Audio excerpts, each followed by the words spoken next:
It's interesting that you bring up heroes, because I've decided to watch Spider-Man: Homecoming again, which I've decided is really the Night Monkey. The character they call him in the movie, because he can't be Spider-Man in Europe or something. And I saw this fake Marvel poster of the Night Monkey, and it looked fantastic. And I hope that Disney runs with it and makes a Night Monkey movie with Tom Holland, because Spider-Man is Sony's property, and they want to be, they're not going to do anything with Spider-Man. Sony hasn't done anything good with Spider-Man. They've got they had the first trilogy and then that reboot. That reboot was terrible. Yeah, well, this is where people have to use their power as consumers to, like, boycott stuff.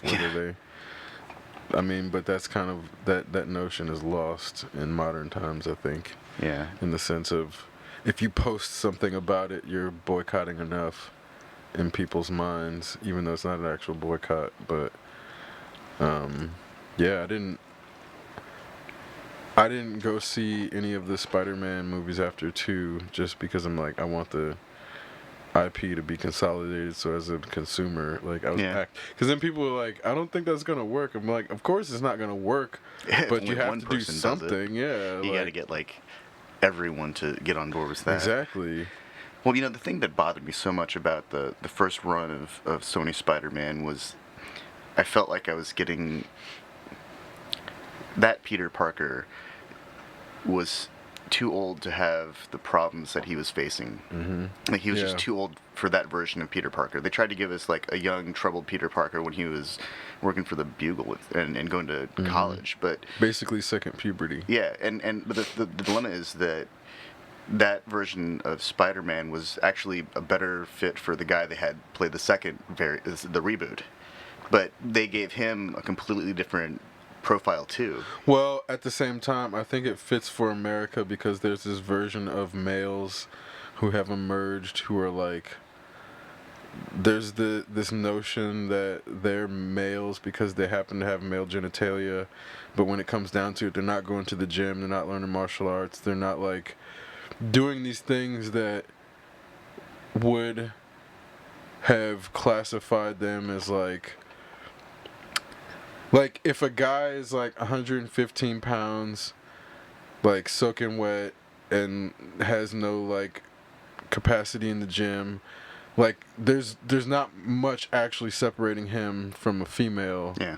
But they don't want to acknowledge that, so then that's where this, like, second puberty Peter Parker appeals to that, like, I see. a part of America. Because there's, like, a huge part of America that's, like, never seen a weight room in their life. Nothing against it, but that's where I think that Peter Parker appeals to those people. The thing about the first Spider-Man trilogy, that Peter Parker was, by the time he works for the Bugle, he's an adult. Right. And that version of Peter Parker was, like, physically mature and wouldn't have stood out as awkward at all. He just was Spider-Man by that point.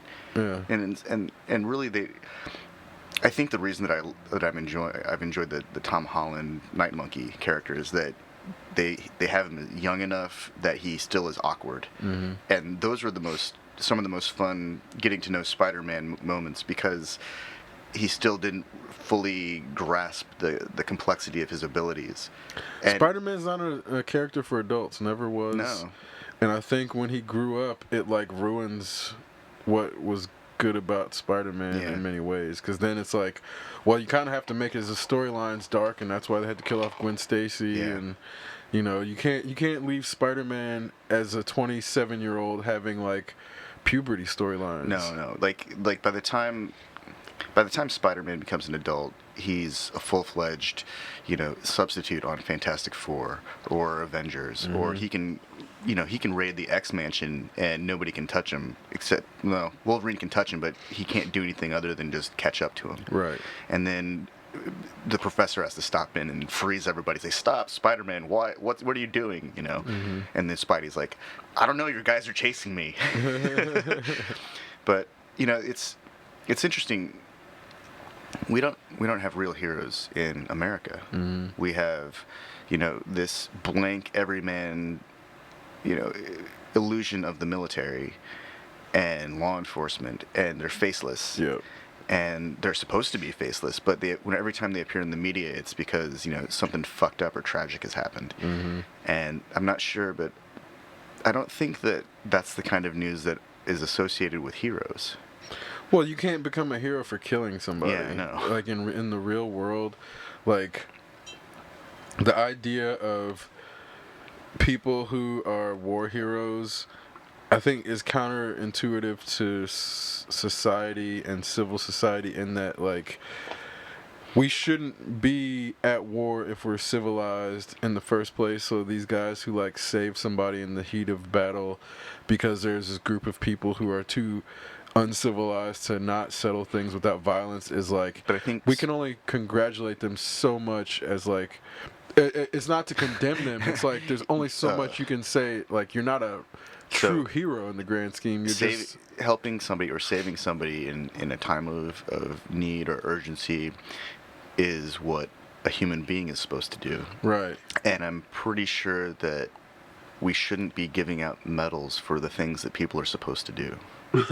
Yeah. I mean, like, right. I'm not trying to disparage, like, you know, people who have been given medals or accolades or recognized for, you know, acts of valor, but I mean, this is rewarding somebody for perpetuating imperialism and colonialism. Right. And that's like, oh God, why? Well, and just the same thing with, like, the Blue Lives Matter stuff. If a police officer signs up for serving and protecting, they shouldn't need a fucking pat on the back to do it. Like, that's not part of the social contract. And then the whole reason it's become part of the social contract is because a bunch of officers have exploited that trust. Now a lot of people don't fucking trust them. So speaking of trusting officers, last night I went out and met up some friends because it's my 20-year senior reunion, or 20-year reunion from high school. Mm-hmm. And it was fun. I saw a bunch of people I hadn't seen in a long time, and I had a good time. It was very entertaining evening for me. And on the way home, I found myself cruising down south on Walnut, and there were two cruisers in front of me. And at one point, one turns off to go, I'm assuming, towards the police station, but this other one keeps going, is still southbound on College. And we're approaching a light, it turns red, and they just drive right through it.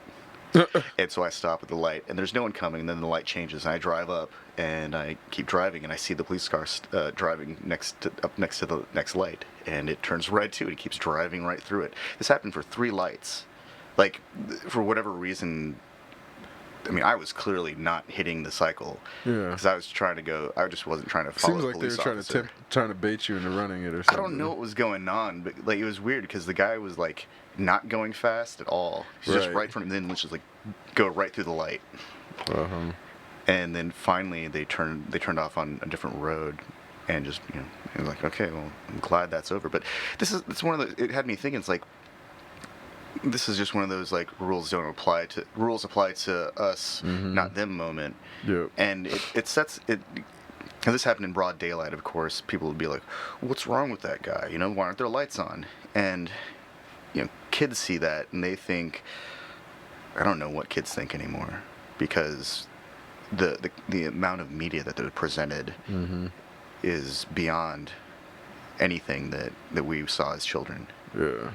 Well, and what they're doing is reminding you that you are mentally colonized, and they're in Mass's house, and they're just flexing on you, because what ends up happening is that stoplight is an invisible barrier that they're allowed to punish you for if you cross. Yeah. And ever so often, I'll run them at night just to fucking make sure that I don't have that invisible barrier in my mind, because the thing is, it's not real. It's a social construct that is meant to establish hierarchies. To generate money. It is, because then you go into places that have roundabouts and don't need stoplights, because those are actually super inefficient, and there's ways to generate traffic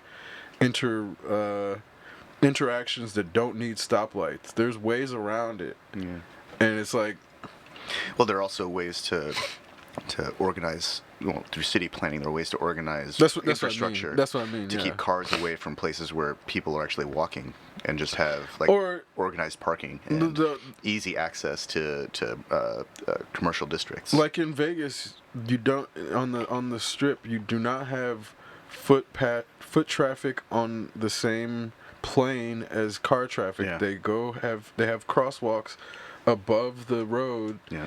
And if you try to cross the street, you'll get a fucking ticket because it's super obvious when you're jaywalking there because there's no foot traffic on the street. Yeah. It's like blocked off. Yeah. And these There's things no are way like, to actually get to the street without crossing a barrier. Yeah, exactly. So there's ways that if you set the street up so that it becomes That's really how it is difficult. in Hong Kong. There are certain areas where you're allowed to cross streets and then islands, but if it says don't walk, I mean, there are police every 50 meters. It seemed they were just ready and waiting for somebody to do something. Yeah. Like the tourist I saw whose handkerchief fell out of his pocket and was surrounded by police within 30 seconds, telling him to pick up his handkerchief in Chinese, and he couldn't understand him. Wow. And like, hey, you need to pick that up. He was waiting for a cab probably. That's a busy ass city though. I mean, it's pretty easy to get, to lose track of a handkerchief, I think. Yeah, I mean, I think in these big cities, I've seen the obviously the bigger the city, the more people you need dedicated to cleaning up trash. Yeah. But it's manageable no matter the size of the city. It's just how much the city wants or the officials want to put towards people that keep our society clean are actually heroes because they put themselves in considerable risk every day.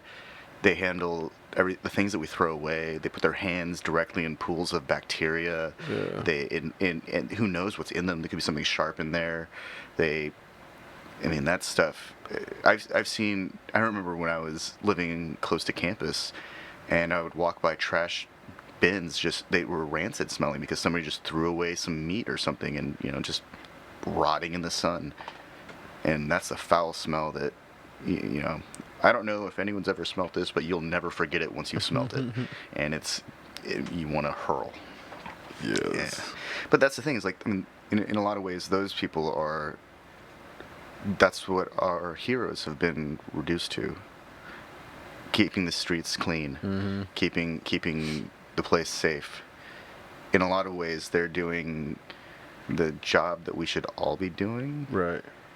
I mean, it's true. Not to say that everybody should get a medal for doing their part in keeping the place clean, but everybody should pick up after themselves and others who are not able. Yeah.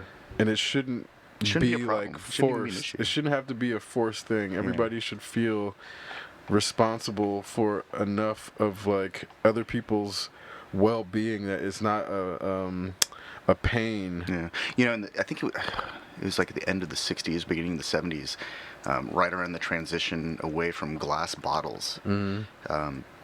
The plastics companies were like, hey, we need to figure out a way to solve this problem of this is kind of roundabout, because car culture had permeated so far throughout American culture or society. There were more people doing road trips, and people have to have their beverage on the road, and what was happening is people just throw their bottles out, and so there was every mile of roadway between cities was just littered with glass. And this is dangerous. It causes blowouts. It's just not a good idea. And so the plastic industry steps up, and they start producing. They come up with a standard for the plastic bottles. It's approved by the government, and then they start this giant campaign to start, clean up after yourself, pick up your trash, right. And that's where the litter bug comes from. Huh. And it's like, this isn't an old concept. And that's a problem. Yeah. This is a relatively young concept. It's within the lifespan of like our parents' generation. They would have grown up with this whole concept of litter bug, and so. Well, it's I don't know, because I think part of it is there's. I mean, that was like an ad campaign that was developed behind the litter bug. I think it like popped up quickly though, because there wasn't a throwaway culture until there was enough to be thrown away. Yeah. Because then, like, it all comes you with had industrialization. People reusing diapers in the early 1900s. Yeah. Like, that shit was not. They weren't like throwing away cloth. They were like reusing cloth diapers. Yeah. But the problem is that in the 50s when people were having the exchange of milk bottles, the glass milk bottles, that worked fine until the what is it, the commuter culture started to emerge. Yeah. It's really the mass. It's automobiles. It's the automobile. Yeah. I mean, in addition to polluting the atmosphere, they also. Well, it's not just automobiles. It's automobiles and white flight. Yeah. Because white flight is what created the suburbs. Yeah. Like, the suburbs would not have happened if white people in the early 1900s weren't scared around living around Chinese and blacks and Jews. Yeah. But that specifically is like what caused the proliferation of like Chinatowns. Those exist because white people didn't want to live in the same areas as like Chinese people or Irish people even at the same, because Irish people weren't white yet. Yeah. This is the crazy part about whiteness is like you can white have Irish people you can have a lack of melanin in your skin and still not be white. Like Russians aren't white yet. What? Why do you think we call them Russians? They're not white. Whoa. Yeah, think about that. You just took it for granted because they have the same crap. skin color. You just like exploded my mind. You just didn't realize, like, this is one of those things that people don't get until they stop and think about it. Like, the whole reason we can have this Russian narrative is because they're not white. Russians are not white. Nope, not in America. And this is like, people will, like, you're not arguing with me because you haven't really like. No, I haven't even considered this. Yeah, but I didn't even consider that they people will weren't. argue with me on this, like vehemently, because in their minds, their construct of whiteness is about anti-black and anti like anything that's not like obviously white, because it's like they hadn't really considered that. A lot of racist people haven't even considered this yet. Yeah. As to why they're able to be anti-Russia and Putin, share the same melanin count. I'm kind of anti-Putin because I consider him to be like a full-on Bond villain. Like, I mean, at the same time, you're not I also think of the same demographic that would like see him as yourself. So you don't have the capacity to see him as yourself for various reasons, whereas like white people in America, there's like nothing really that actually sets them apart except a cultural construct at this point, in the sense of like if you put Vladimir Putin and like a bunch of dudes from like fucking Jasper, Indiana on a bus and put them all in like Carhartt gear and fucking John Deere hats. John Deere hats, yeah. I was gonna say those the tractor hat, like same difference. Fucking, if they didn't say anything, you wouldn't be able to tell. Yeah, you wouldn't be able to tell. I think that's why somebody who's super observant. That's why the concept of like a Russian person not being white is so like, wait a second.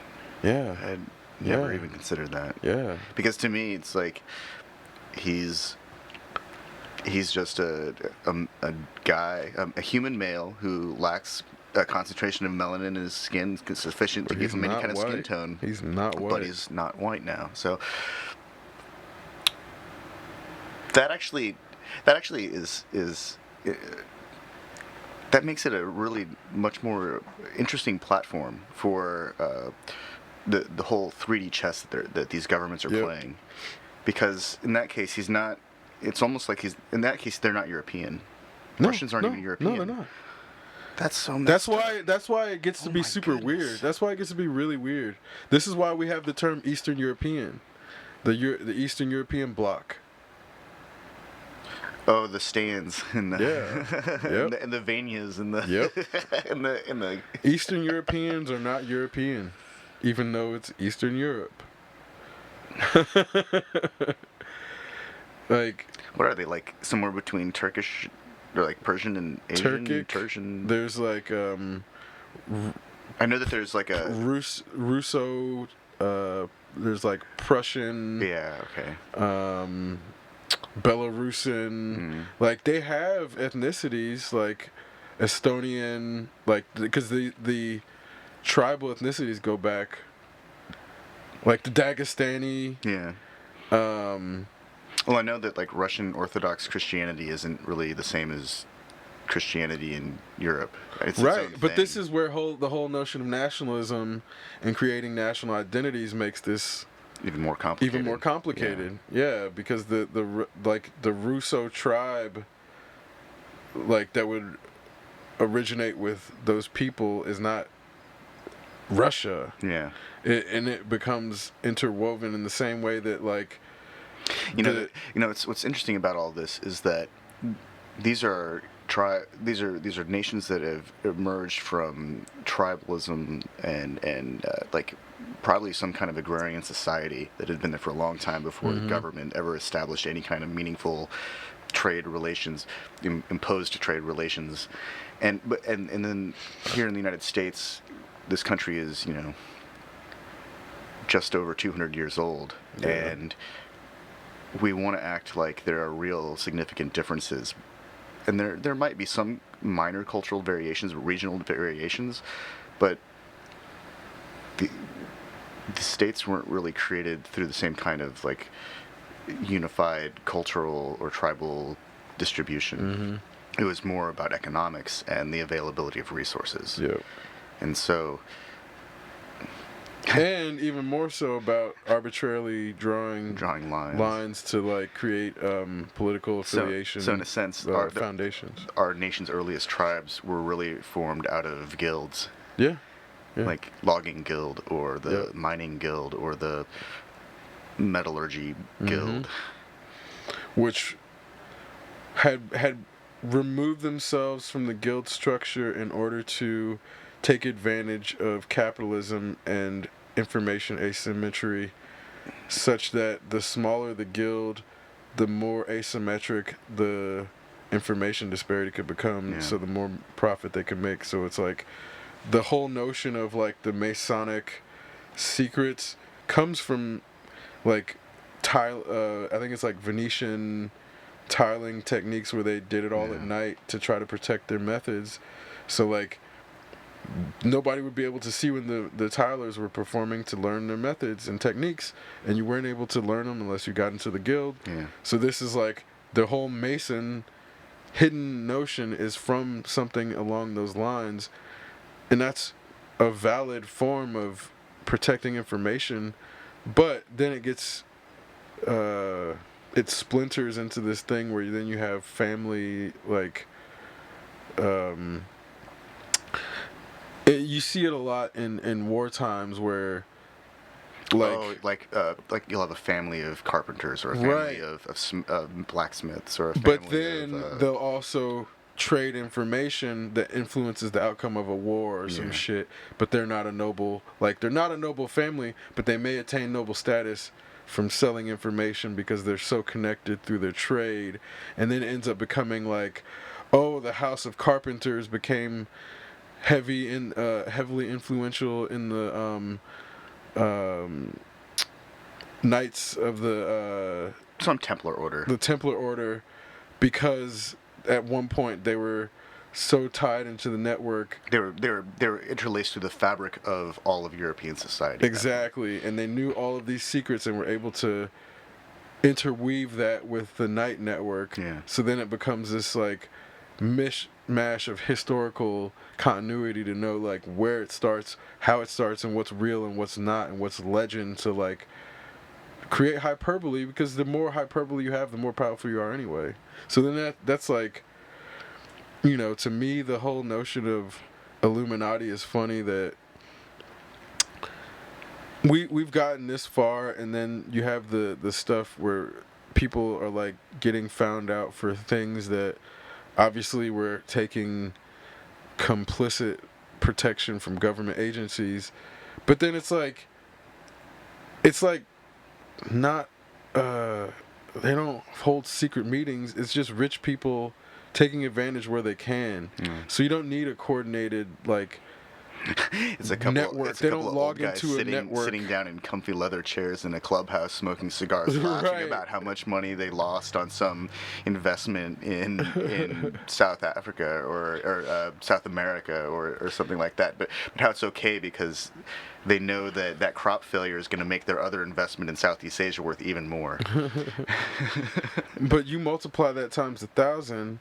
Those dudes don't need to know each other. No, but they're just laughing about stuff in a fancy it room. looks like they're a network. Yeah. Because all this shit happens on a scale of like, if they all think the same way because they're unoriginal fucks, then they're gonna do a lot of the same shit anyway. Like, oh, if Saudi Arabia gets attacked, all those dudes are gonna think, oh, I'm gonna go buy some more oil, or invest in oil because it's gonna drive the price up. And then it's like, it's just a super predictable pattern because they all think alike. You know, I imagine that Saudi Arabia is going to get a pretty good insurance payout for Of those course. facilities. They had cut their production before this happened. Yeah, well, I know their production had been cut down to something, pretty serious before, and then the report that I read said that their current output levels were reduced to 50%.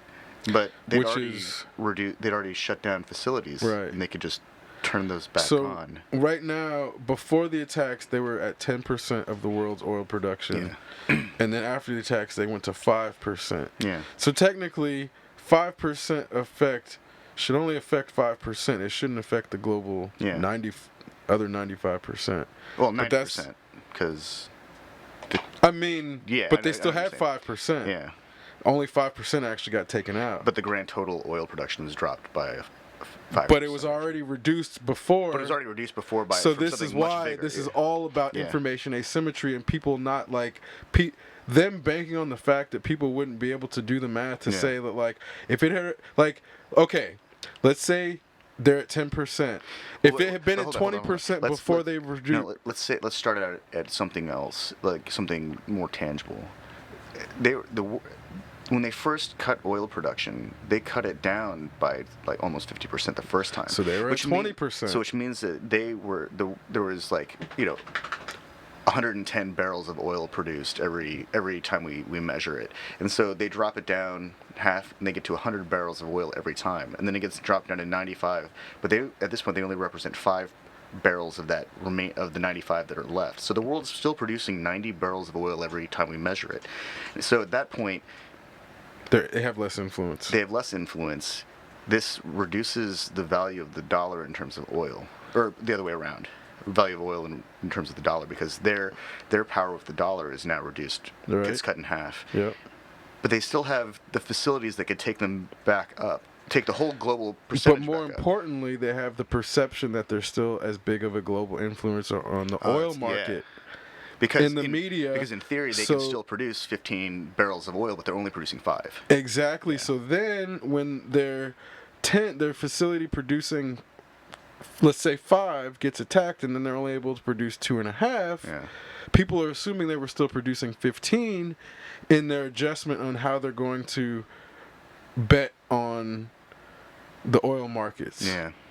Even though it's not actually that way. Wow. So then, when they're able to put production back up to what it was before they had reduced it in the first place, then they're able to take advantage of this disparity information on both sides. Because then, once the production's back up, they're selling the increased production at the increased prices. This actually really means that Saudi influence is worth more when their oil production is threatened. The more their oil production is threatened, the greater their actual influence over our military becomes. 1,000%. Because when there was no threat, our military didn't give it. Well, they were still supplying weapons, and Yemen and Saudi Arabia have still been killing mostly Yemenis people, as I understand it. Which is supposedly the source of the retaliation, which killed nobody. But magically, yeah, the Yemeni military somehow obtained Iranian drones and then destroyed a vacated facility Yeah, that had just happened to, like, they struck when nobody was. Not one person was in the facility. pretty Not sure even a that- fucking night watchman. I'm pretty or sure some oil shit. facilities have to be running 24/7 Right. to actually make money. Like, How is it producing if it's vacated in the first place? so they destroyed a vacated, probably one of the ones that was already shut down, which means that Right. they didn't change their global output. So they're only changing the perception of their global output. Exactly. Oh shit! So that means their oil's actually. I mean, listen, how are we in America getting pictures of this fucking facility in Saudi Arabia, but not being able to confirm physically if this is actually the one that was producing? Yeah. Because it's like, yeah, they can show us this shit on TV all day, Well, but we're never going to be able We'll to just fucking have go to, check we'll it just have out to for wait ourselves. for 3 months for the Google calendar or Google Google Earth Map to update. Yeah. As if Saudi Arabia is giving like Google clear permission. Right, yeah. They probably have some shit that they're spraying in the atmosphere anyway to like fuck that up. I mean, there's so much like. I think that desert regions are just so hot that it's really difficult to get any kind of meaningful resolution. There's too much distortion. It's the same reason that when you're in the desert and you try to take a picture of anything, there's still that vapor flame that occurs. The boundary between where the gas wants to begin condensing but can't because it's still too hot. I just thought if you shot like a laser array of high intensity lasers into the sky, like it's going to start confusing like mapping systems. Well, the cool thing about the laser guiding systems is they know what the laser is supposed to look like on in the sensor, and so they just run a big scan the whole time, and then they reinterpolate the position of the laser so they all line up. But I'm saying if you that's can, done with ultrasonics. but I'm saying it would have to be sonic as well in the sense of like if you can start distorting the photonic like fields through intense gravity waves that are like like it wouldn't be one laser, it would have to be like an array. You'd be an array. Yeah. And that's what I mean, like I think that and it's like this is where I mean if you're using lasers and using photonic measurement from one side to send out a field of just noise. Point multiple lasers at it, and it won't be able to recompile anything. Right, that's what I mean in the sense of like I'm sure part of like what their missile dome shit is probably has to do with that to like confuse the guidance system when it enters the. Well, when it comes into range of the Iron Dome, so that they can launch their countermeasures. That the recent the recent nuclear detonation that occurred in Russia apparently was at the facility where they're making their hypersonic nuclear missiles. That they were running into production issues because which 5 people died. 5 people died. Well, they were running into production issues because they ran out of carbon, like pure carbon, and which means that Soviet carbon production is not meeting expectations because they can't sustain their hypersonic missile program. That we don't even. It hasn't actually been confirmed if they have a functional one because it may have exploded. And the Chinese might have a hypersonic missile too. And I have no doubt that they have plenty of carbon, but I still have some concerns whether or not the carbon is like up to snuff. I just see too many pictures of like Chinese vehicle tests where when they hit the barrier and they show the damage to the subframe of the vehicle, it's like, man, American cars don't just rip apart like that. And I'm sure that they're approaching it differently. Like I feel like American engineering vehicles started with like, let's do the biggest, heaviest thing possible and remove material until we have it. I don't know if you can call anything an American car anymore because they did like. I mean like back in the Fisher body era, back in the 40s, way back then. When they're actually like metal. Yeah, they were made out of metal, big chunks of steel, and they were like essentially like carved it away until they had like the lightest, strongest version of itself. But I feel like in Japan and Korea and now China, they're going about it differently. They're like, how do we make like this with the least amount of material and make it safe? And they keep building up until they achieve like a safety I think that's standard. the way it should be in the sense of the less mass you have in a vehicle, the less energy or requirements. less energy that will result in a catastrophic collision. And like, this is where it has to be on roads with other light mass vehicles instead of like, you can't put that vehicle on the same road as a semi. Yeah, it becomes a soccer ball. Right. That's what happened to the smart car. Yeah.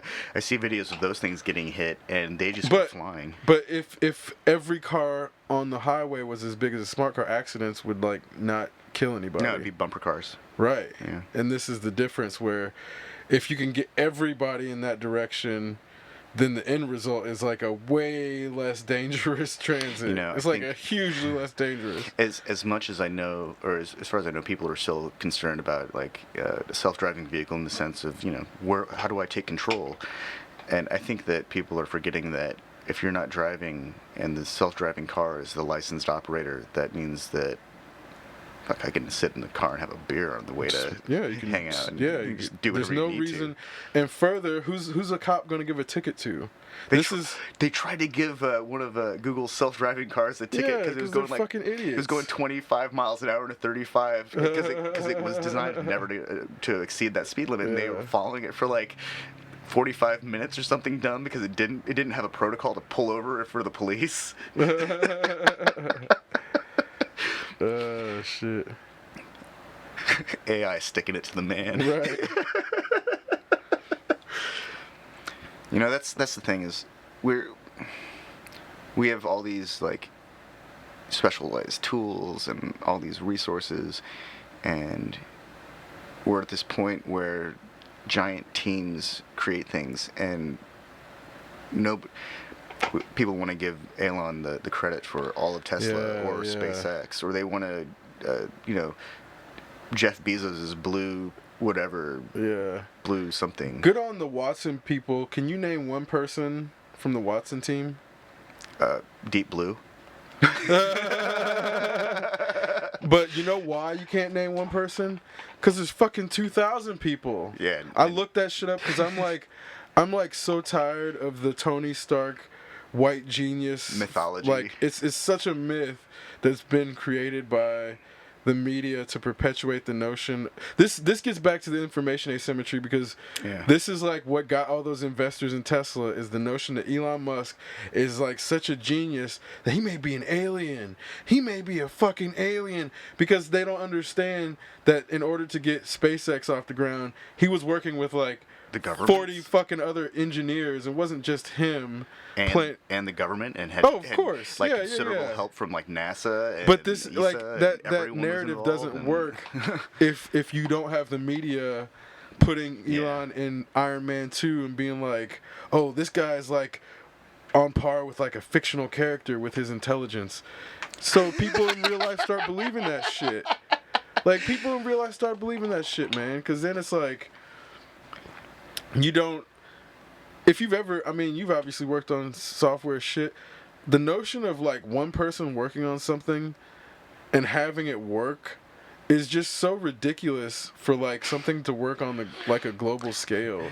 It's like, it's insane. Especially when computer systems are essentially being field tested for bugs by the end user. Mm-hmm. Like, that's one of my biggest gripes about software, is that there's so many examples of software that I've used, or that where they clearly released it in an unfinished state because they were promising features that they didn't really know how to implement at the time, or if the features were even really desirable, and they were just like, waiting for feedback in the forums. Yeah. And I think it's really strange. I would almost rather pay more for a product that has been thoroughly tested and has a solid design ethos behind it, because I want it to work and I don't want to have to worry about it.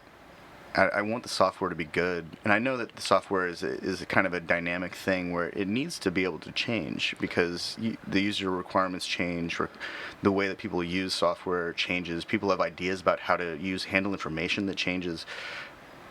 And well, let me ask you this: you're trying to build a piece of software. How do you get investors to put money into your projects? I know that's like the quandary of it all. Right. It's like, without any product that has no profit, And then you have this great idea. Well, you haven't built it yet. How do you know that you can build it with the money you have? Yeah. And that's not going to be underfunded. Unless you have like incredible volumes of experience in that industry. So then why do you need funding? Investment? Yeah. So it becomes this like circle of arguments as to why like people don't want to fund I know why, software and I development. realize that like I mean, I was just illuminating it in the sense of like it's just one of those things that like I understand that it actually it brings the cost down for the end user, because over time they're going to milk the user for updates, and not just incremental updates, like 'cause those are always free, but like the next version of it when they only add a few real new features that have been requested, and they've only fixed a few bugs, but they've changed the entire interface. I think that's something that gets to me after a while. It's like relearning a platform interface every month it's like, thanks for giving me a new mousetrap or a new rat's maze to work through, basically, just to get to the information or get to the UX feature. people need jobs. Yeah, well, maybe there are too many UX people, and that's why we're where we're at. Yeah. Well, I don't disagree with that, and I think the issue though is like there's too many UX people. I think there's too many, not enough people who care about the user happiness. Yeah, I think there are just too many people trying to fit into an industry with not enough jobs, because the companies are within an industry. There are only so many players, it seems, and nobody has. It's hard to start up and then become a real player in any industry, and so everyone wants to go work for established companies because that's what got them into it in the first place, and that's their dream, is to work for Apple or Google or whatever. And now you have.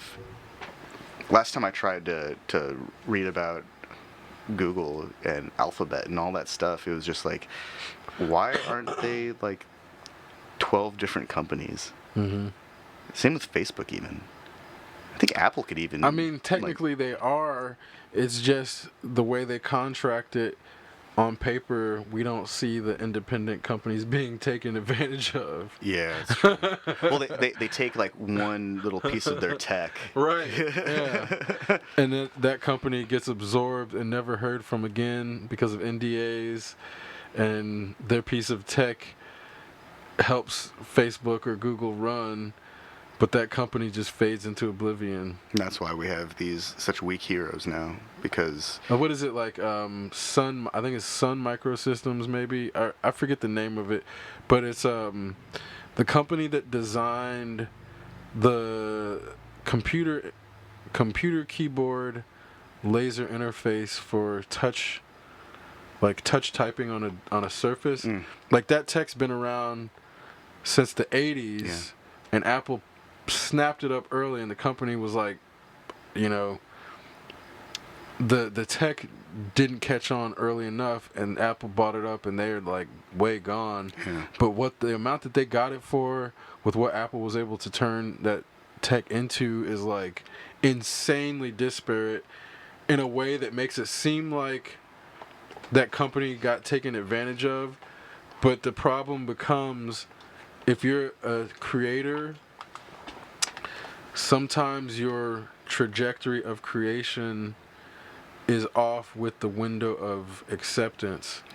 And it's like right product, wrong time. Yeah, it's like re-entering the atmosphere for a space shuttle, and it's like you have to have the right angle. Your approach speed has to be perfect. Yeah, in the sense of like, weather conditions have to be perfect. The steam engine was created, I think it was either 50 or 100 years before rails were in place to accommodate for rail cars. So like the steam engine just sat there for like 50 years as an unused invention because it wasn't an infrastructure to accommodate it. They didn't really have anything good to do with it for a while. Industrialization hadn't come to that point. Hydraulic steering hadn't come into play enough, so you could have a engine on a rail that goes straight, but you couldn't turn. So in real life, an automobile that goes straight is pretty useless. But if you have something on rails, there you go. And that's where, again, these things like an engine is great, but if you don't have brakes, if you don't have steering, or if you can't tap into the rotational power that it generates and distribute that, like belt-driven industrial machines, or right. even those took a while to really take off, and really they only happened in the industrialized North. Mm-hmm. And then all the children lost their fingers and hair. Yeah, I mean, because these original machines were being used as engines for like production and not automobiles or like. Well, I can't remember the name of the members of workers unions who fought for child labor laws, or even like the whole whatever, the 40-hour work week, or any of that stuff. I feel like I don't think it's the London nights. There's some nights that but I feel like we can't boil that effort to one person, and I think that's what's going on in this country, is the reason we don't have real individual heroes, and I mean real physical individual heroes, is because so many of the things that have been championed by groups of people. Mm-hmm. And even when there are Martin Luther King, sure, Malcolm X. These are people that have become heroes for people, and there are musicians that are heroes to people and artists, but not really in the sense of succeeding in creating great change within their lifetimes. Right. I mean, Malcolm and Martin were murdered. 39. They were murdered. Both at 39. Yeah. Yeah. So, imagine that. Like, not even making it to fucking 40. Dude, I turned 39 here in less than 3 months. Yeah. So, damn. Thanks for putting that into perspective.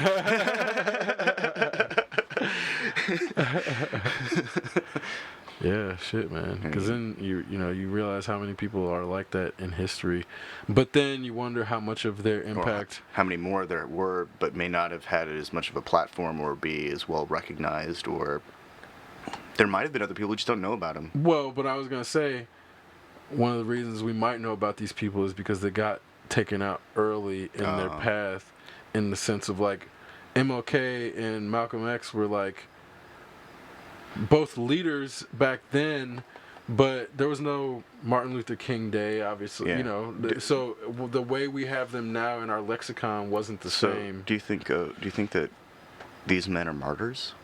1,000%. But at the same time, our society doesn't acknowledge them as martyrs. But that's why I don't know if they're pseudo martyrs meant to actually recolonize. Because what ends up happening is the same government that gives us the Martin Luther King holiday is technically the one that is most likely the one that killed him. Right. So what ends up happening is the notion of Martin Luther King Day becomes a reminder of our hierarchical separation, in that the government wants to remind us that they can take our heroes away. Yeah, and that's what it becomes. Well, that's what I feel in a lot of ways, Me Too backfired. I saw that happening early on. It dismantled heroes on all sides, and maybe they needed to be dismantled. For sure. But it was because they weren't real heroes. Well, that's true. But that's I don't know. Al Franken got the raw end of the deal, I think. So I mean, I don't know. Like, but maybe that's just me being biased, because I think he's funny. I mean, and this is what I was gonna say. Do you know Al Franken personally? Nope. Why would you be predisposed to defend him if you don't know him personally? No, that's a good question. And this is the problem with like wanting to defend Democrats if you're a Democrat, and wanting to defend Republicans if you're a Republican. If you don't actually know that person personally, nobody should be predisposed to defending. Like, my thing is, so like, I met George W. Bush personally, so I know what it's like to interact with him personally. I don't know him as an individual, but in my interaction with, like, the brief interaction I had, like, all of the things that I got from the media, I had a filter from my interaction with him to run them across. And then it's like, to be able to do that, and then it's like, oh, I can see how this is taken out of the context of like all the interactions he might have, to be like, okay, this individual is only the things that the media is putting forth shape my construction in such a way that I know after having an interaction with him, a lot of these things are meant to make me think a certain thing about him, and they're not giving me actually the liberty to assess them on my own. They're pushing me in a direction. Yeah. And then that's where it's like, Rachel Maddow isn't going to make you think that Al Franken's guilty until... It's in her best interest to do wait, that. I was going to say until somebody who's a Democrat comes out and accuses him. Once that happens, then like the whole reason I think he got so much Democratic like support in the first place is because the person that accused him was perceived as being like disingenuous. Yeah. And it's like the same people who would then turn around and accuse Brett Kavanaugh are using the same tactics to like try and protect his accusers that they tried to use to discredit the Franken accuser. Yeah. So that's where it becomes super disingenuous. Like, if these same people weren't using these tactics against Al Franken, like, if every, like, and this comes back to now Prince Andrew's under, like, his accusers. He got embroiled in some sex scandal too. And the whole thing is he's been accused of this shit for a very long time. This isn't the first time this has come up. But because the people on the left who are not actually willing to get involved in these things unless it's against a Republican are not getting involved and they're not paying attention to this victim, nothing's happening. Like, the people on the left wing should be fucking up in arms about the Prince Andrew shit, but because he's not a Republican American, they don't fucking care. Yeah. They do not fucking care.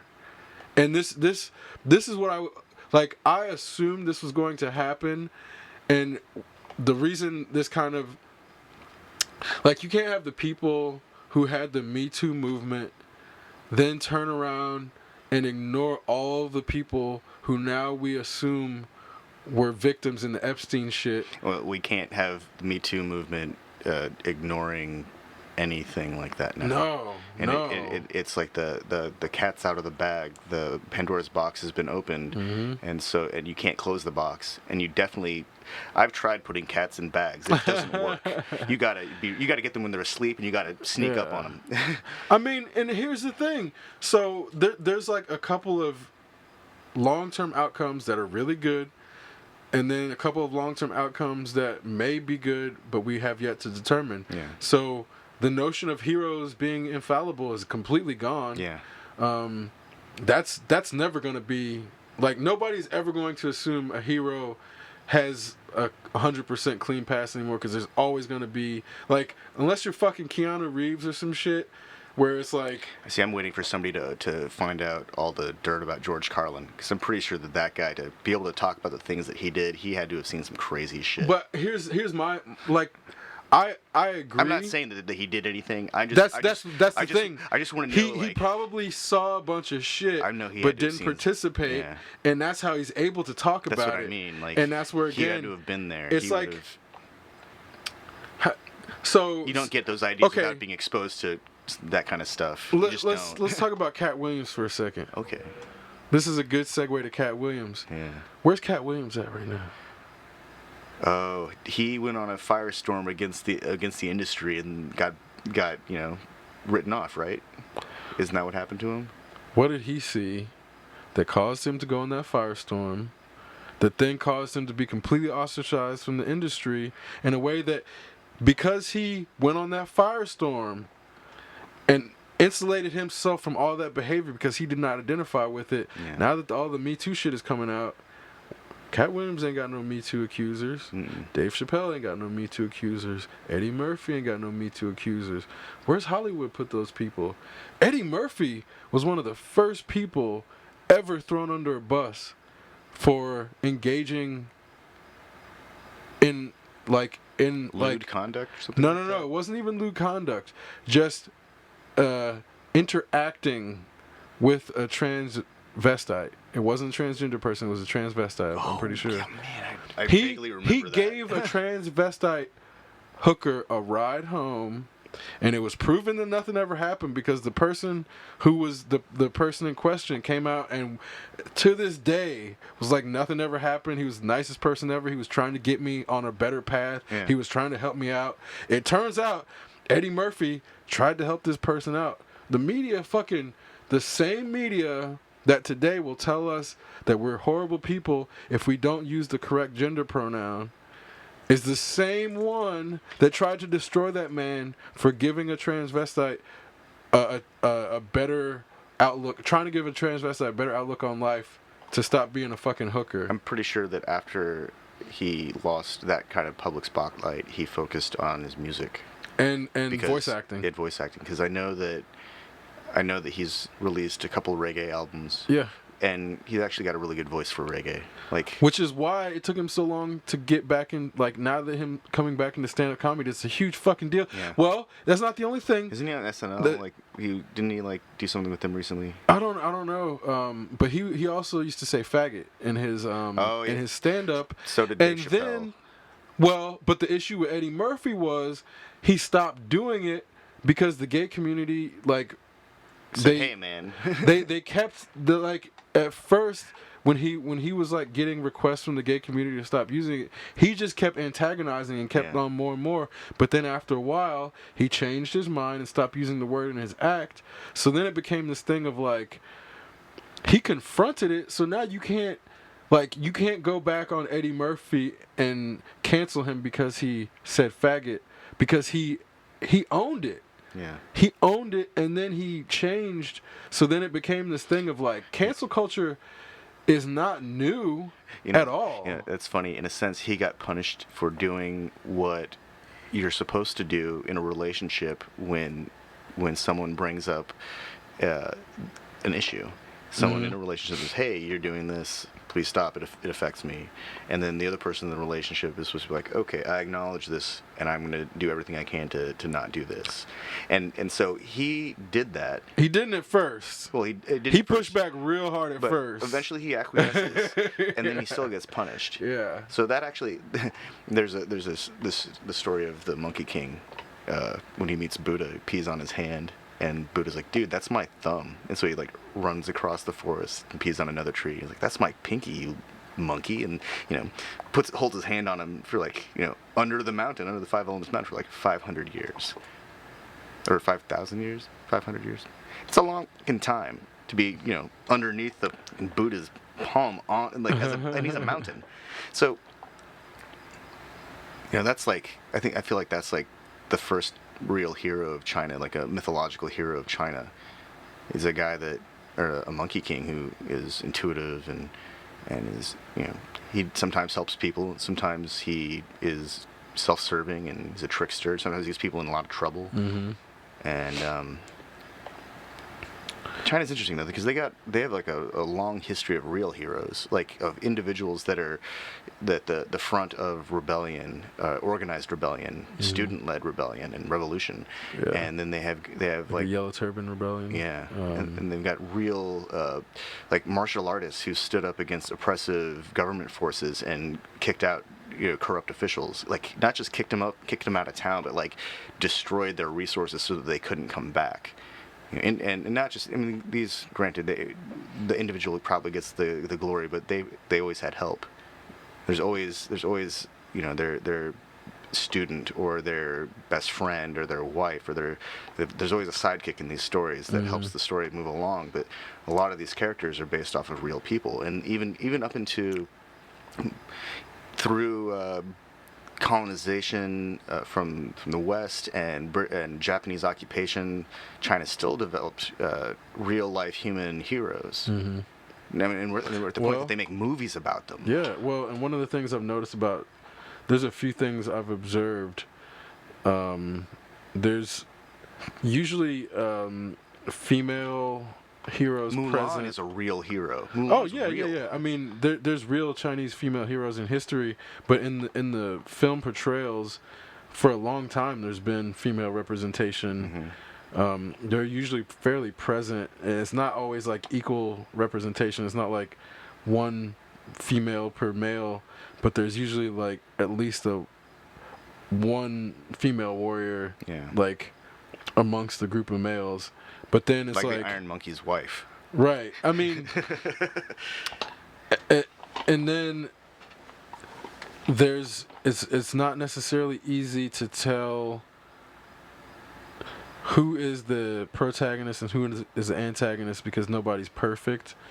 And then on top of that, there's like it's like the drunken masters. right. Yeah. The drunken masters. Yeah, they fuck up. Yeah. They like fuck up in a way that makes them like Human. yeah, but then on top of that, you're like, I don't know if this guy is actually a hero because he's the one that created the problem by fucking up. That's the story of the Monkey King right there. Yeah, so it becomes this weird like, in the course of becoming the hero, they have to actually fuck things up first in a way that allows them to redeem themselves. At least that's what it seems like. Maybe that's just a clever literary mechanism developed by Chinese storytellers. I mean, but it's probably just a different way of like seeing heroes altogether. Yeah, that too. Because part of it is like the hero's journey, as defined. And Joseph Campbell does address the Monkey King in the hero's journey. Yeah. So it's like there is an element of the obstacle may be created by oneself, but there has to be an obstacle in the beginning. So that's kind of where I think the in Chinese literature, I feel like that's approaching Taoism. Yeah, exactly. In a lot of ways. Exactly. So sometimes you have to move a mountain to become the hero. Right.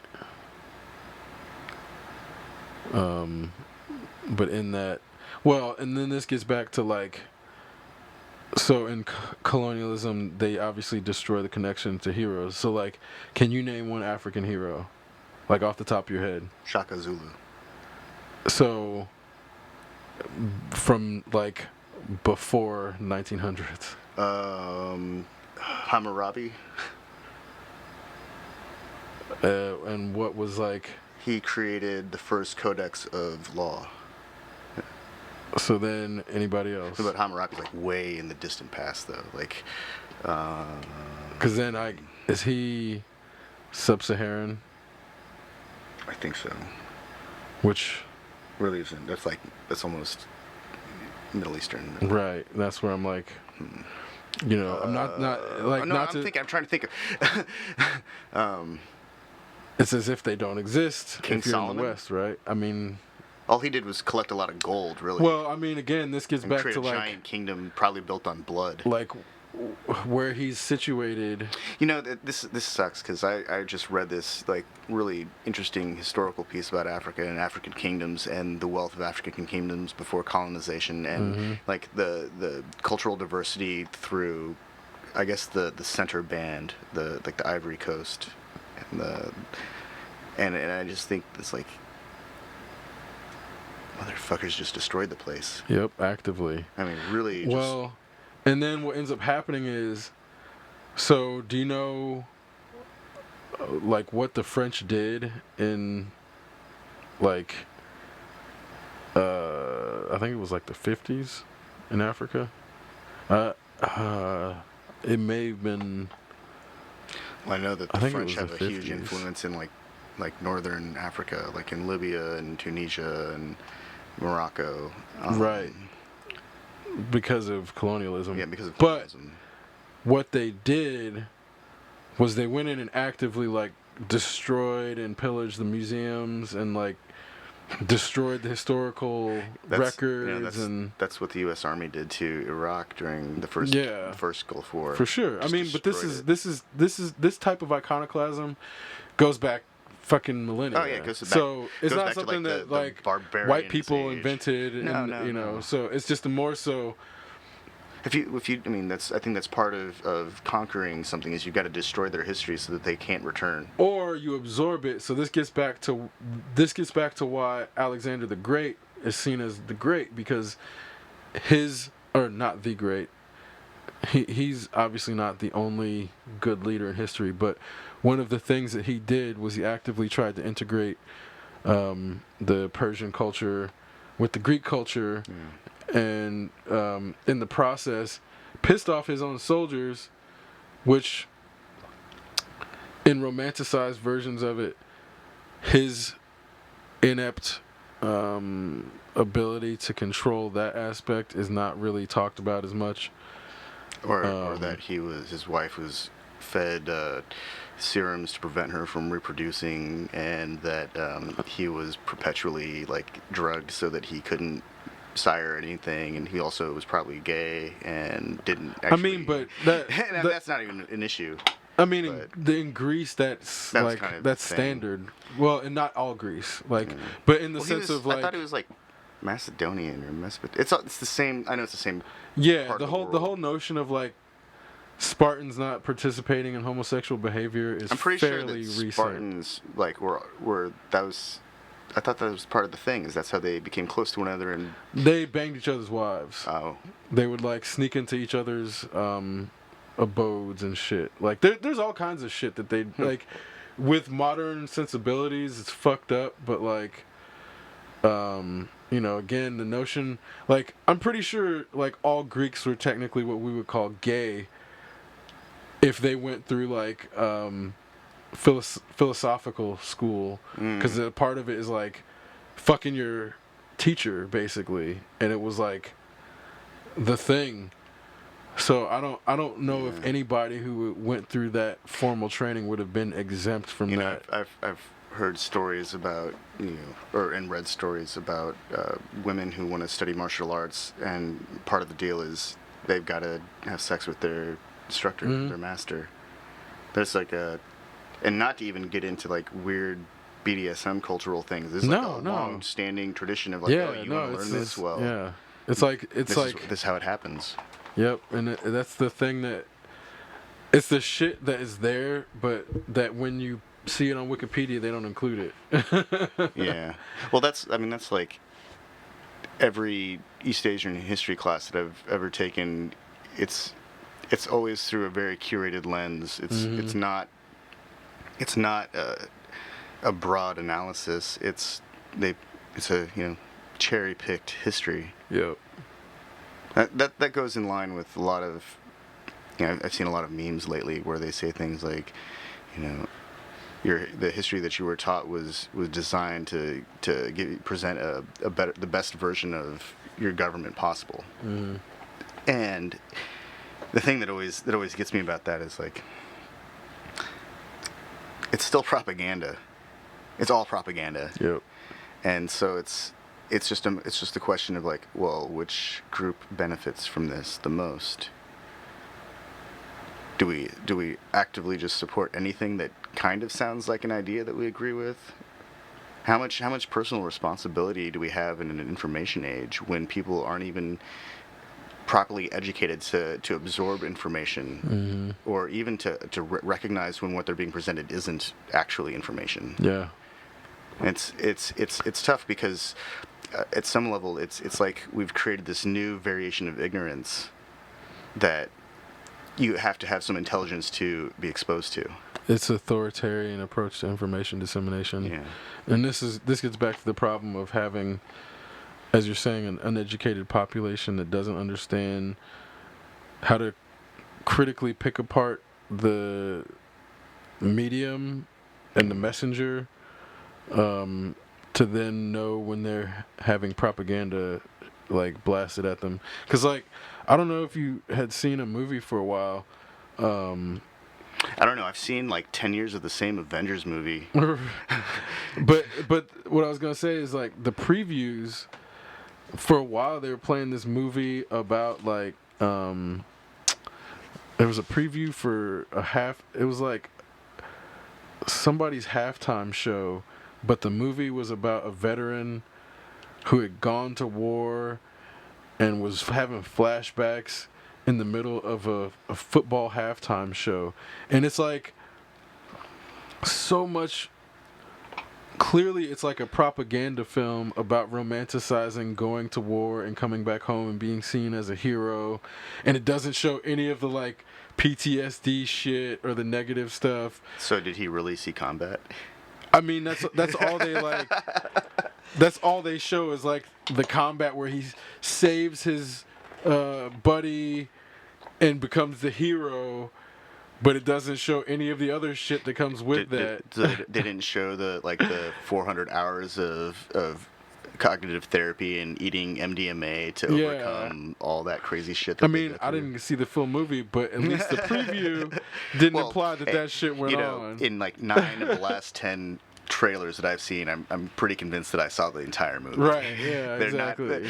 They're not too complex anymore. Well, the movies have been formulaic for the last 20 years. They've all followed if a movie is successful, it turns into a formula, and then we see at least 2 more variations on the formula. And sometimes we see, like in the case of Lord of the Rings, they gave us a full Hobbit trilogy. And this might be a weird hair to split, but The Hobbit was one big ass book, and Lord of the Rings was 3 big ass books, and somehow they turned the Hobbit movie into something longer than the Lord of the Rings movie. Right. Like, how? Yeah.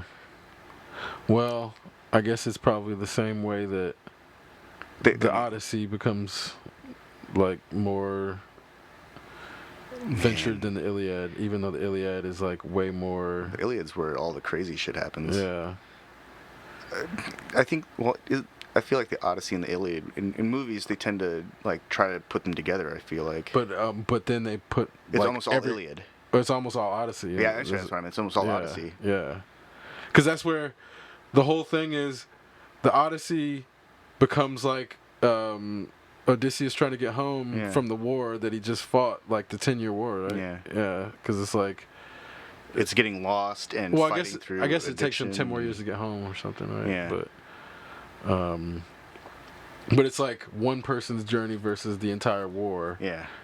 Where clearly there's way more shit happening, all across the Iliad, and like it's interesting. The descriptions of the Iliad are almost like just verbatim descriptions of what's happening on the battlefield a lot of times, and then it's like it's almost like a news report, right? Yeah.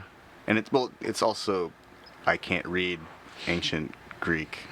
True. And I don't speak ancient Greek, so I could never the translation fully hope to fully understand it. Yeah, it's probably in modern parlance. I'm not even sure if like modern. I mean, I have no idea what ancient Greek even sounds like, or if modern Greek and ancient Greek are close enough that somebody could understand it if they. I'm not sure if. Well, it depends. Like this is where it's hard to know. Greek's been around for a long time, and like the English language is only a couple hundred years old at this point, or several hundred years old at this point, and it's changed a lot. But it's like an amalgamation of different languages in that I'm not sure. Like obviously, I'm not a linguist. It's more so, I'm not sure if the language that existed in Greek back then would have had as many tenses and frameworks from which to express things. Syntax wasn't as complex. That's one of those things that I've always felt was interesting about syntax is that the way it changes. We've got this English language that in the old days it was all spelled out phonetically, and it slowly takes on form. And then I feel like at some points we've actually had more sophisticated and elegant versions of the English language than we have now. Now we have slang and turns of phrases that are all really specific to a period of pop culture, and maybe that's the way it's always been. But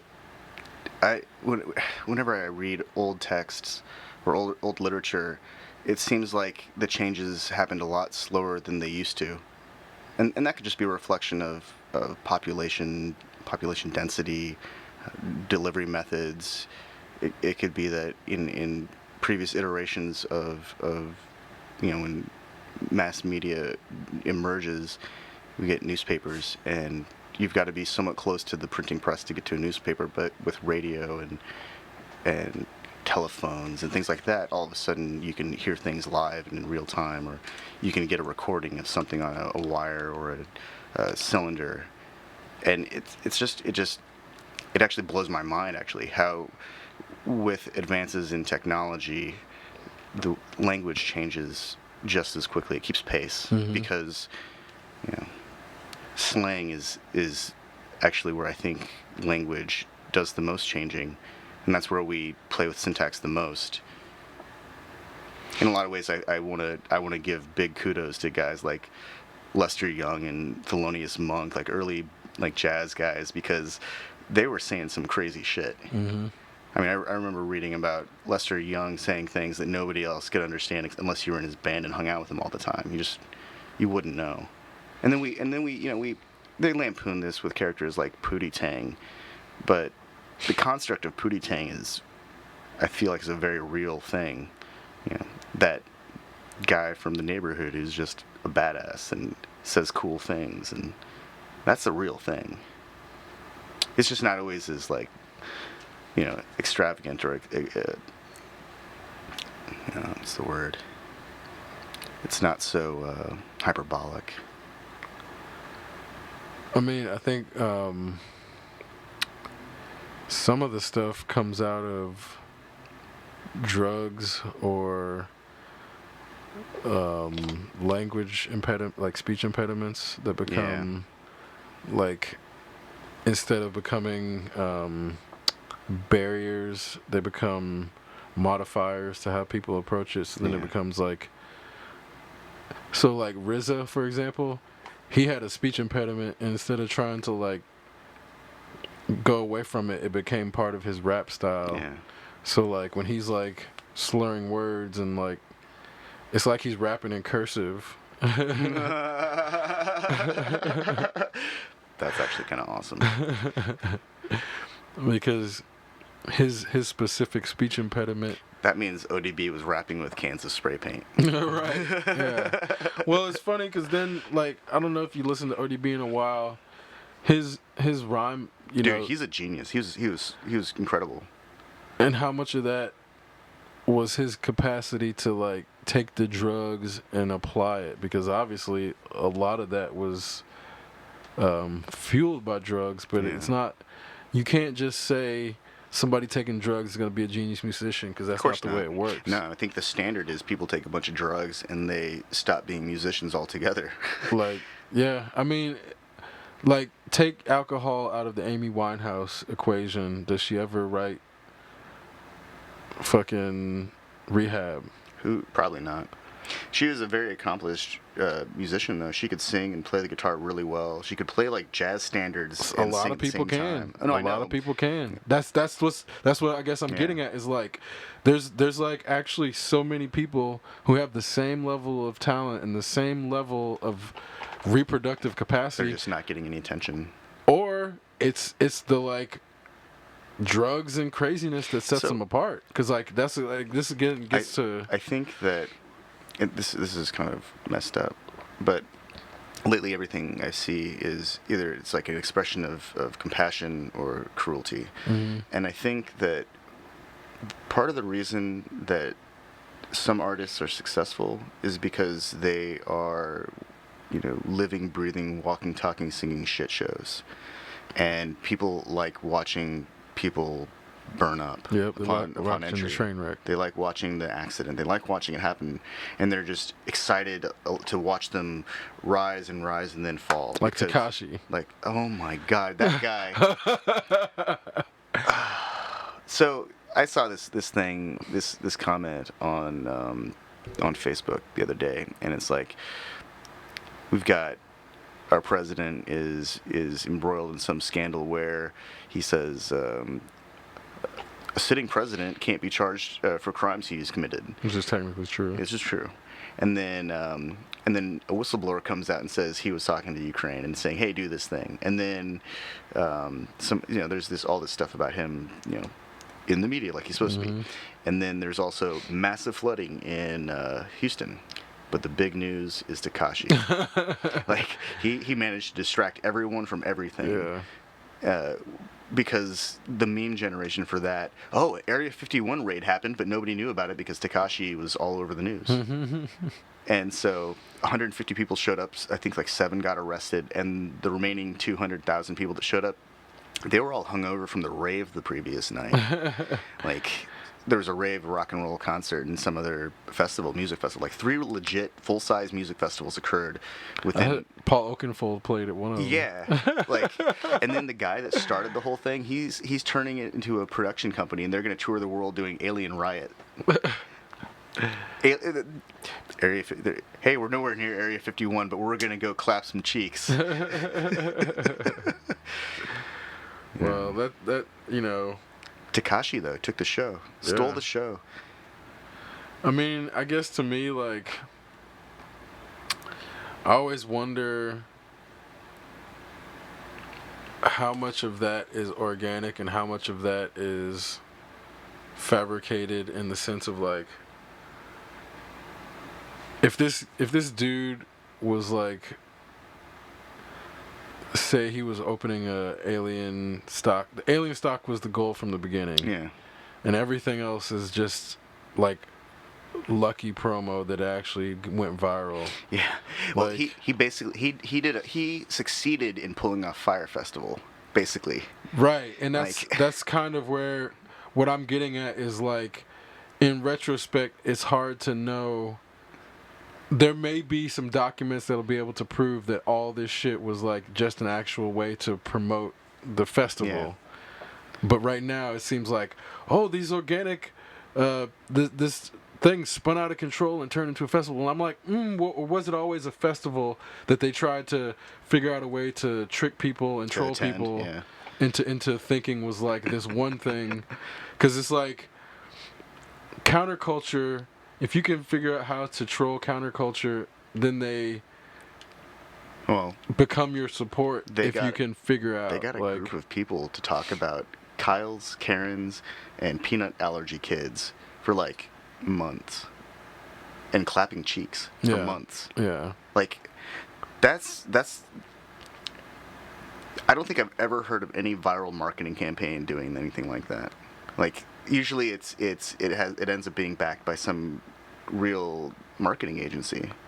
Right, and we're just too close to the event to know. Yeah, and that's what I'm saying. Yeah. It may actually still be like a real marketing agency. Yeah, because even down to, like, there's been a couple of things that happened where it seemed like it was organic, but then it was marketing agencies that actually, like, what was it? Like when orange bikes started appearing everywhere, and people. What happened was it was Orange Theory Fitness. They just they would chain orange bikes to stop signs, and then people would start taking pictures of them and posting on Instagram. I saw this orange bike. What is this? What is this? So it creates this, like, campaign of, like, other people posting it, when in reality they knew people were going to take pictures. If, like, some random orange bike is, like, gaming human nature. That's like that requires some psychology. So this is, like, that's why I'm saying, that's funny. That's actually touching on something that we talked about, like, several years ago. Economics, the union of economics and psychology will have really staggering yields. Mm-hmm.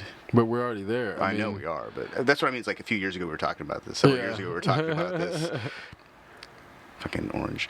I read that, speaking of weird bikes, the electric scooter companies are going to have to register. They have to apply for permission to operate in Bloomington now.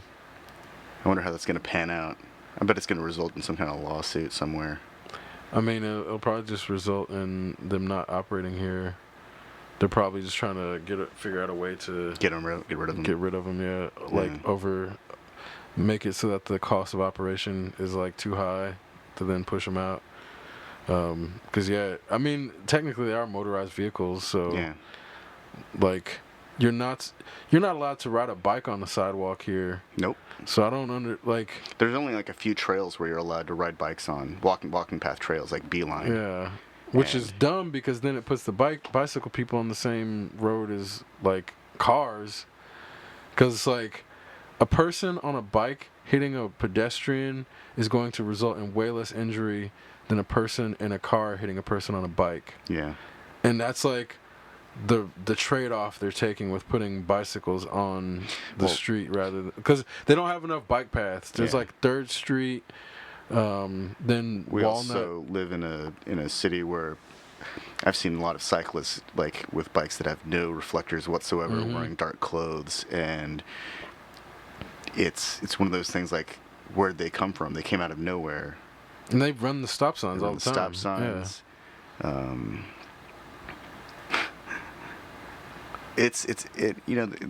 Actually, the thing that gets me the most is when I was growing up in this town, there were crosswalks at intersections, and that's where people were expected to cross. And now there are crosswalks in the middle of roads that don't have intersections, and the convention is to stop for people who are crossing the street. And it's law, and that's fine. Yeah. But it's law on campus. Yeah, well, I think it's law. It's law everywhere in Indiana, only in crosswalks. Yeah. But then on campus, I think it's everywhere. So what gets me is that the way that the crosswalks are supposed to be used is pedestrians or cyclists walk up to the line, and if cars are coming, they just don't walk out, and cars are just travel through. But if there's no traffic and they walk into the road, and then someone comes, the person driving then has to stop because it's being used. But what I've noticed is pedestrians and cyclists, not all of them, but some of them will just go straight out into the road, expecting cars to stop. Technically, they have the right of way, but physics doesn't work that way. Yeah, no, that's what I mean. So that's where it's like 4,000 pounds of steel and plastic traveling 30 miles an hour. These kids are playing fucking shooting dice. That's a huge gamble. But if they got hit, then they would still be in the right of way, but they'd probably be fucking dead. No, not if you don't stop and observe the traffic rules. I think on campus. No, not campus, just around town. Yeah. Yeah, like around town, there's one on like Rogers that actually has a speed mound, and the shit part about that is at night people pull right up to it, and their lights like blind you. Yeah. So like the one, it's near the farmer's market. There's one on Winslow as well, and it's like that dip. Yeah, so like you're saying, on those, you're supposed to stop. But then people carry that campus behavior off campus, and that shit's scary for sure. It works if there's a herd, because you can see a herd of people from a distance. But in our ever-distracted society, like with cell phones and talking cars and televisions in cars and giant displays and bright lights going on all over the place and all this information from your infotainment system, I see people driving on autopilot all the time. Oh, so whenever I drive my 20 plus year old truck, I have an old radar detector which gets set off by anything. So like all these modern cars that have radar-based guidance, radar-based speed control, braking assist technology, radar this, radar that, and it's a lot of cars. Pretty much anything from 2011 on has some form of technology, and if it's a nice car, it has a radar system. So every time I hear the detector go off, I do a quick scans like, okay, what could be setting this off? There are no garages or buildings or radar-based like doors in front of shops. I start looking for cars, and if there's no police car, sometimes there is a police car, but they don't set it off the same way.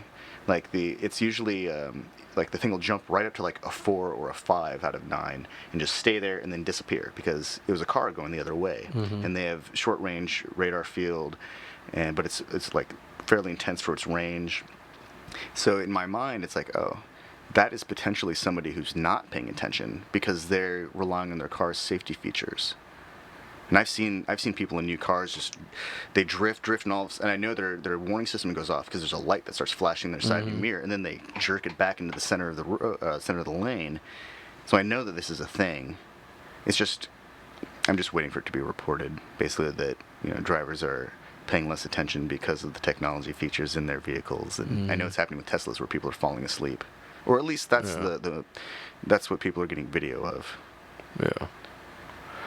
I mean, but the human's still the biggest point of the accident anyway. Yeah. So it's like, have they shown how many sleep Tesla drivers actually like don't get in accidents? Pretty sure that the number is like zero. Yeah. Right? They get woken up before anything can happen. Yep. And the Tesla cars that have gotten into accidents, no, I think it's one actually, but that person, I think, well, they didn't have their hands on the wheel at all. I You was have to gonna have your hands on the say, wheel, otherwise it doesn't work. I wasn't the one that died like watching porn or something. I think the one that died, Dude, if you're watching porn in a car, I think that one was you're straight up asking watching for porn, it. if I'm That's not like, mistaken. oh Like, man. So that's just an abuse of. Or it may have been a movie. Like I may like. It doesn't matter. But, Porn, movie, news. It could be a commercial. That's just like. I've always felt like having DVD players and movies playing in cars is a bad idea, even if you're not even watching it. Like if it's just for the passengers in the rear of the vehicle, it's just a bad idea. Because unlike music, which is, typically short or self-contained, movies are all over the place, and they contain dialogue that doesn't repeat, and so people tend to want to pay attention to that kind of stuff. Mm-hmm. Even if it's a kids movie, I think that you can't help but pay attention to dialogue. That's just dangerous. I don't know. I guess like. I think It movies. depends I think on- movies are dangerous because they have really huge dynamic swings There's a between huge- quiet and loud.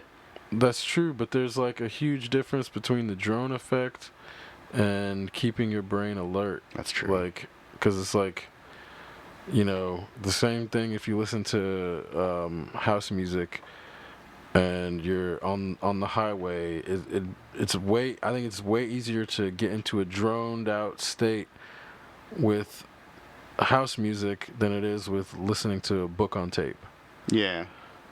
And it's because the book on tape is keeping your brain alert with narrative versus like the music lulling you into a sense of comfort. Like Books on that's tape not to say- typically don't have the same kind of special effects sound. No, for sure. behind I them. mean, but that's also why I at think the we're same also time, I if think we're like identifying various types of media that have very different levels of activity. Mhm. I think like a lot of electronic music is heavily repetitive. So But I was gonna especially say, house music. like if and somebody's techno. watching a DVD in their car, they're not watching it on a system. Yeah. Like it's usually gonna be like in the back seat of the chair or whatever, and then like the behind the headrest type stuff. Yeah, a lot of times they're watching it with a standard stereo that's built into the car. So like even though it's like huge shifts, it's not the same as sitting in a theater. Yeah. Like, cause I've watched The Matrix in my car, like while I'm sitting waiting for something, and like with the subwoofer, yeah, it's fucking. If I was like driving and somebody's watching that with the subwoofer, it's gonna be very jarring. But like everybody doesn't have a sub in their car, Yeah. so it's not good. It's not, and that's where again, like I guess in my head, it's. The human's always the worst part. Humans are like I'm agree. always going like if In my mind, though, like every sound system has a subwoofer, and everything is like has full range reproduction capabilities because that's what I aspire to achieve with all my playback systems. And so, it's like, wait, you don't have a subwoofer?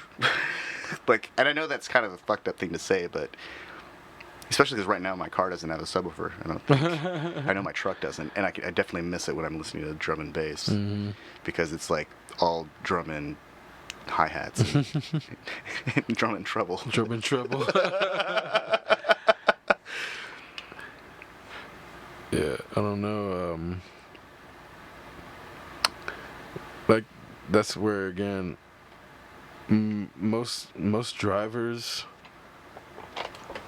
are not. They only pass the test to know that they're capable enough, not that they're good. Yeah, my That's the understanding of difference.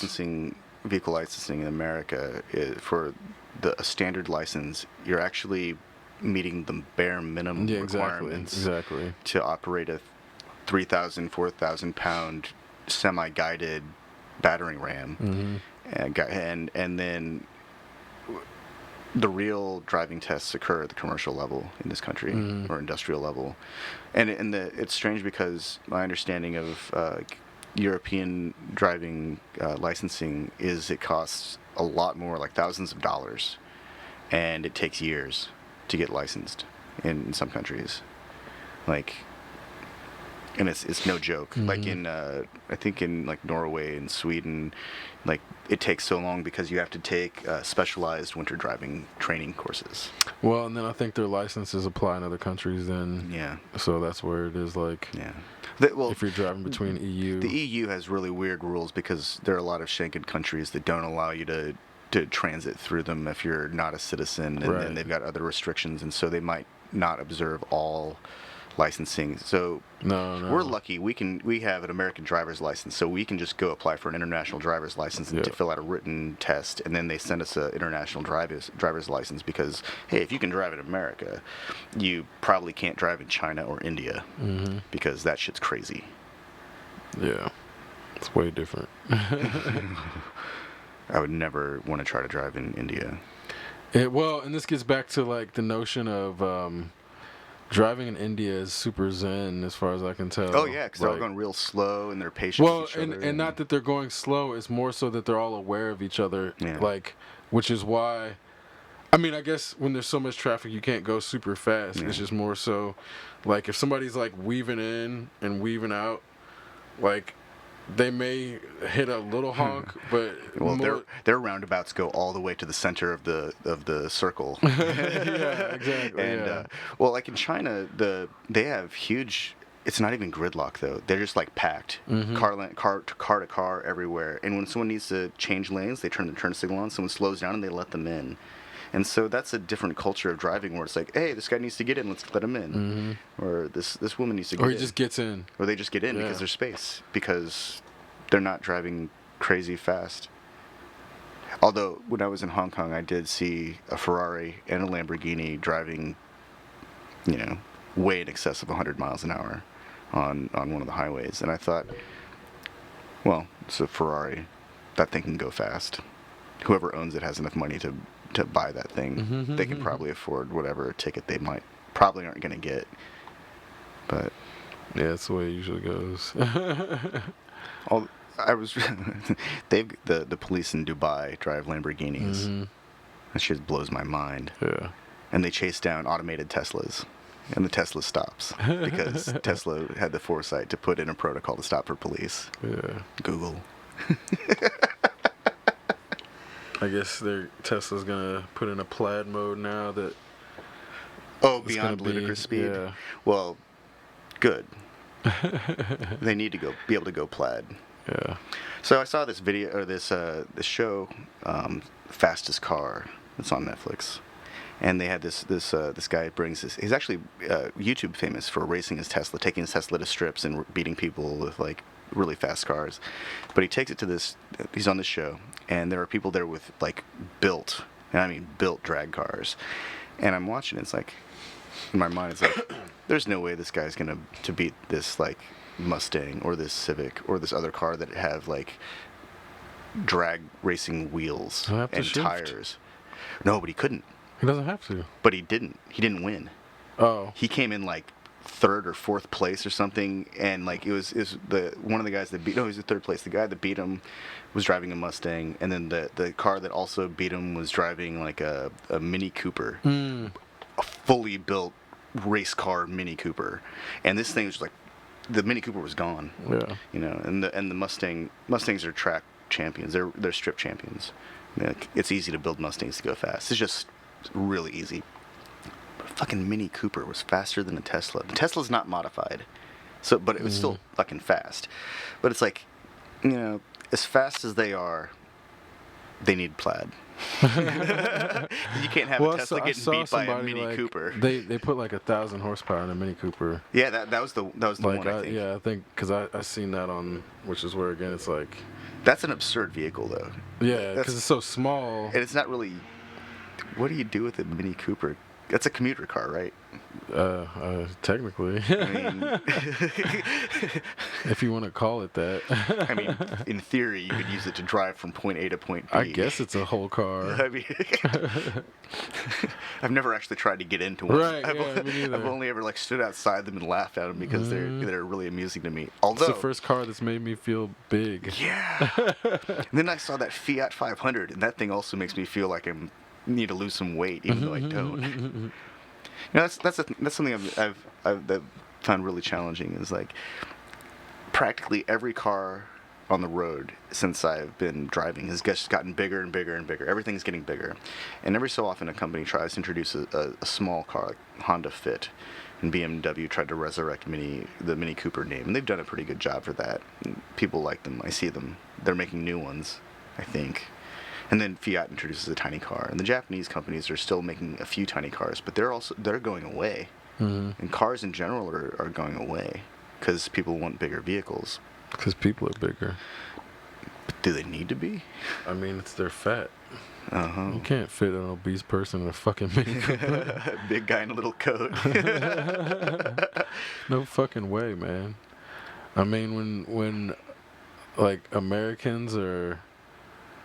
It's not just Americans. British people are fat, too. People all over the place are fat. Yeah. Fucking... Everywhere. Yeah. I mean, developing nations... Probably not as many. You can't put a sub 200 pound person in a Mini Cooper comfortably with other 200. Like when you have 200 pound people in a Mini Cooper, that shit is uncomfortable as fuck. I wonder what the passenger weight capacity is for How many Americans can fit in a Mini Cooper? Because I know that like I had a 75 Suburban once, and we could fit like 5 people in the front bench, and like 6 or 7 in the second bench, and in the back there was a bench and it could hold 3 people, but we could also fit a keg and like 12 other people because it was a full size truck Suburban thing, and that was packed, but it was a truck, so it didn't even sag a little bit with that many people. We could fit a whole party in the thing, and it was just like, let's go. But a tiny car. That's why we're never going to be able to get people to drive small, safe cars, because we keep getting bigger. Yeah. And not taller, bigger either. Just round. Just round. I mean, it's the same shit with airline seats. I mean, round is a shape. It's just not a shape that anyone should want to be. Yeah. I mean, yeah. I'm not trying to fat shame people. I mean, it's just like there's a point when obesity is a very serious condition that has extremely detrimental effects on, like, psychological condition and emotional condition, and it's not just a physical thing. It affects people around people. It changes lifestyles. It forces lifestyles upon other people. It's more than a physical disease. It's a social disease. It's a psychological issue. And I think that it becomes a problem to try to discuss it when, like, it happened. Thyroid problems, glandular issues, this, that, or something else. Medication. There's all these excuses, but our society doesn't seem to. We have so many weird issues that everyone wants to have at the forefront that, I feel like obesity is actually like right behind, or health, physical health. It should be right behind environmental health. Mm-hmm. Our environment needs to be as healthy as it can be. Yep. Maybe that's contributing to it, but it's all related. Mm-hmm. People drive, the environment gets clouded, food supplies get affected, so we have to rely more on industrial process. Industrial process provides substances that our bodies don't process adequately. They get stored as fat, have more to carry around, so you wear out faster, don't have enough discipline to go exercise and get in shape, drive more, pollute more, food supplies tainted further. Yeah, and it becomes interwoven, and I think that's the problem, is like the more people become invested in that cycle of like, I don't want to call it sloth, but it's like... I think sloth is a pretty good way to describe it. That's what it feels like, right? Yeah. But the more people get caught up in the sloth, the more they want to legitimize the sloth as a way of life, and that it's like it's a self-defeating approach, in that if you're made to feel that you can't become anything, then adopting sloth as an identity becomes a way to protect oneself from ever having to like try anything. And then it's like, if society protects the notion of sloth as like a handicap, then it becomes like You know, a protected population. if our society is cool with kids getting killed by Heart disease and diabetes. Yeah, exactly. Things Kids that can getting be killed treated. from diabetes. Things that can be treated. If our society is okay letting that kind of stuff happen, I don't think that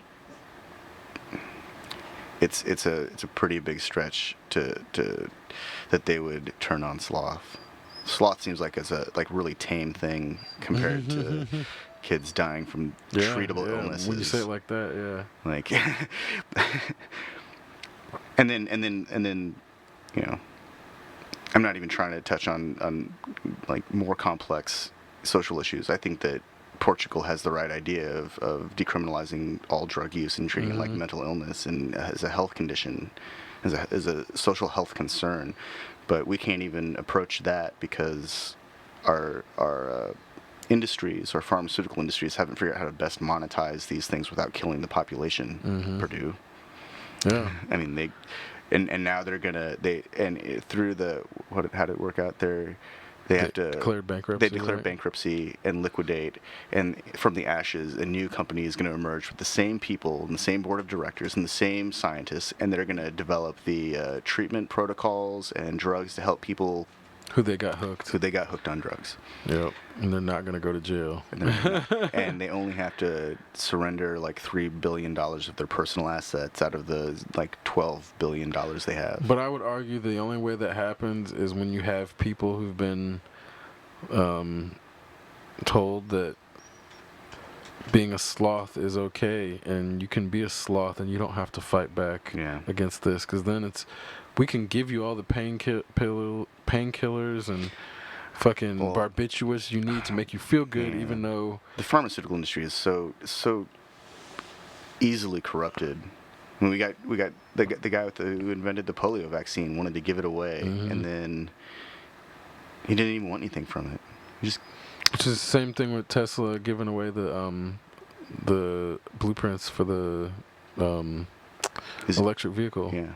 All the technology is available for that stuff. But then it's like the access, like you can't just take out a fucking loan and start an electric car company. Yeah. Well, even if you could dissect all of that information, nobody else has the fabrication to do that stuff. Right. And even if you can fabricate one component of it, now you've tooled up to fabricate one component. Now you've got to tool up to fabricate the rest of the and put things. It together. And then assembly. Yeah. And it took that company a couple of years of messed up production runs and flaws and not meeting production estimates to get it right. And then they delayed production of the 3 because they couldn't get it right, because it's actually, believe it or not, hard to build cars. But then you have all these quote unquote investors who've been putting in money expecting these returns on this new technology, which is yet unproven because it's new. So there's this paradox of like, then the investors feel like they're being ripped off when the technology doesn't take off immediately because people are skeptical. So this is like we're stuck in the like a horrible cycle. Yeah. And of course we've talked about before about how there are certain types of investment that are best handled at the state level or the national level, because they're going to take too long for private entities to recoup their investment. Like there's no way that something on the scale of NASA could have been done by private entities initially. It had to have been state-backed. It had to have an organization that was willing to wait 30, 40 years before it started to actually return, before they could say, yeah, it's okay for everyone else to start doing this.